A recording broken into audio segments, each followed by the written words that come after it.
45 Alpha Charlie Papa channel. I didn't see you guys sneak in. How you doing? Just finishing up a project here, and I've been thinking about this, and I've been thinking, we've been talking a lot about tools and the tools you need to start gunsmithing. And one of the tools, not really tools, but the subject of the whole matter is that we haven't discussed is what do you learn on? And I thought it might be worth a few minutes just to sit down and talk about what you should be looking for to work on. Frankly, if you're like myself, when I started this out, I had a wife and kids and house payments and car payments, and I didn't have a lot of money to invest in guns, and I wasn't going to go out and invest in some kind of wonderful classic firearm to bring back up to like new condition. What I was trying to do is learn to gunsmith, just as I assume you are, because you wouldn't be watching this otherwise. This is really a basic course covering the very beginnings of being interested in this silly game that cost us more money than we ever make on it, I think. Anyway, beyond the point, the real point of this was to talk a little bit about what you should be looking for to learn on. Obviously, you want to buy things you can afford. So that kind of limits somewhat to what you're going to be able to work on. Depending on your income and your financial position, it may really be inexpensive, or it might be moderately priced. First, I'll show you a couple of projects that are finished that started out, but that doesn't tell you a lot other than here's a finished gun. This particular one I was just working on, this is a Spanish double. It's a 16 gauge double that I bought for a song, really, at a gun show, because nobody wanted it. It was, first of all, 16 gauge. Second of all, it was Spanish. It was in terrible condition. And I've done a restoration on it. And these are the kinds of things that I like to see people that are beginning pick up and learn on. You can do your first checkering job on it. As a matter of fact, I have the perfect example. Let me set this aside here. When I first started in this game, I took a couple of guns I had and I modified them until you won't even recognize what they are anymore. This particular gun has a special place in my heart. This was my first shotgun that I bought with my own money out of Hildebrand Sporting Goods in a Chicago suburb, and it must have been 1962, 1 or 2, somewhere in there, right about the time I got out of grade school. It's a Stevens 311, and no, it doesn't look like a Stevens 311 anymore, because it is the gun I learned pretty much everything on. My first recoil pad job was done on this gun. My first checkering job was done on this gun. The receiver here has all been smoothed out, all of the lumps and bulkiness taken out of it. On the top here, we have gone and we have sculpted around our standing breech here so that, we've sculpted around the standing breech here so that it's not squared off the way it is originally. We've taken and made a splinter style forend on it. Done some carving. We've gold plated the triggers, and we did that because we had access to a gold plating kit. We took the stamped steel trigger guard off of it and put an old classic style trigger guard on it. Everything to upgrade it. Did a little carving, put a fur delay in this. As a matter of fact, I once had a boss look at this gun, and I was telling him the same thing I'm telling you. I pretty much learned to do everything I know how to do on this gun at one time or another. And he looked at me and he said, "Paul, what haven't you done to this gun?" And I said, "Increased its value." Now, I thought that was hilarious. He didn't even crack a smile.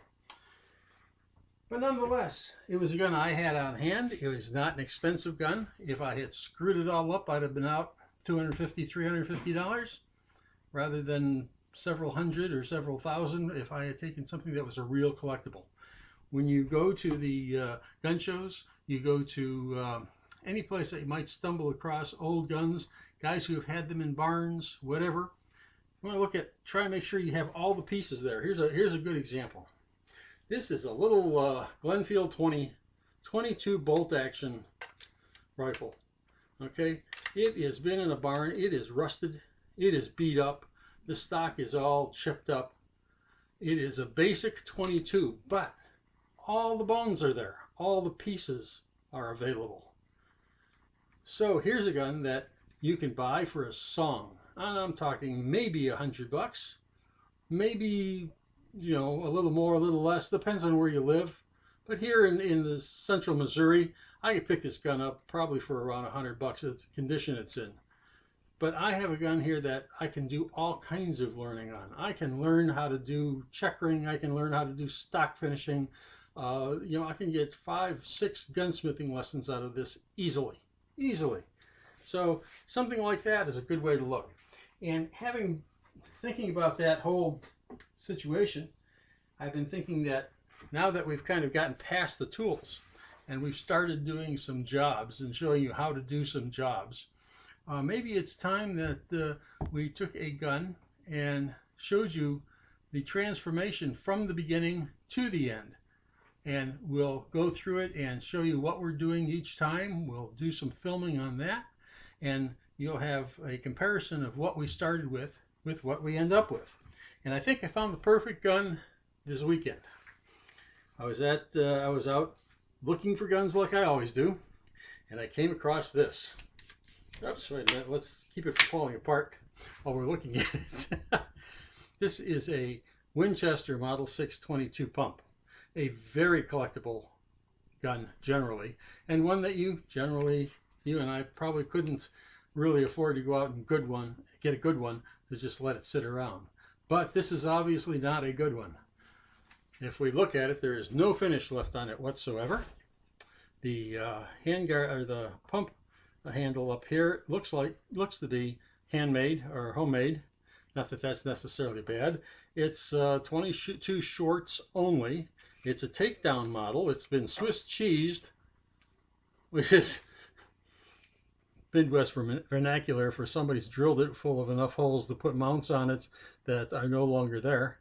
So it has little or no collector value as it is now. No collector is going to look at this beat up piece of crap and say, this is what I want. Obviously, the stock is broken.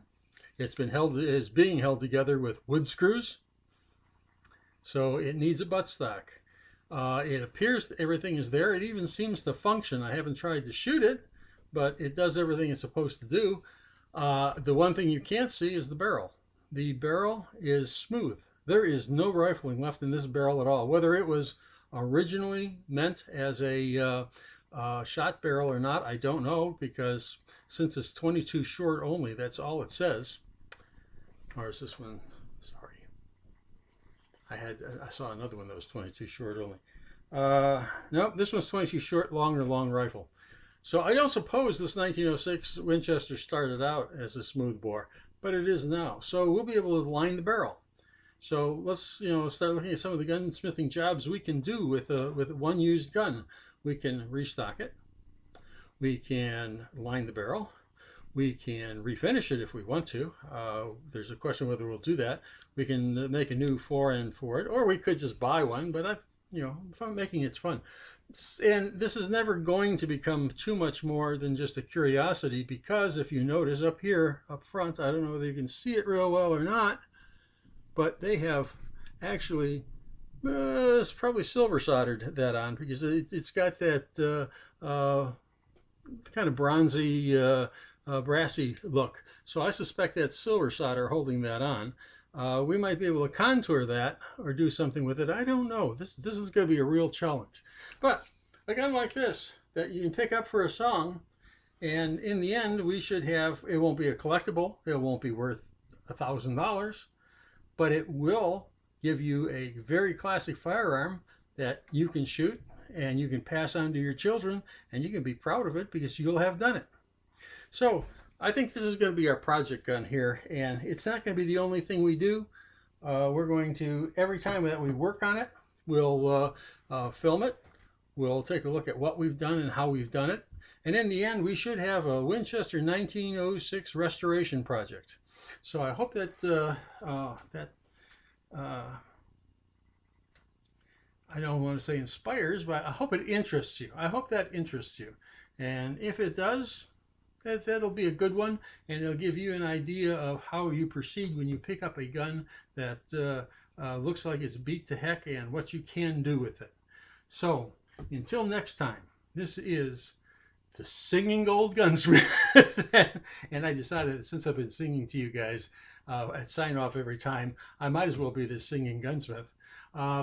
So until the next time, this is the Singing Gunsmith saying happy trails. There's an open road before you, here's hoping that your aim is always true. And when you're trying to outrun that setting sun, here's hoping that you do.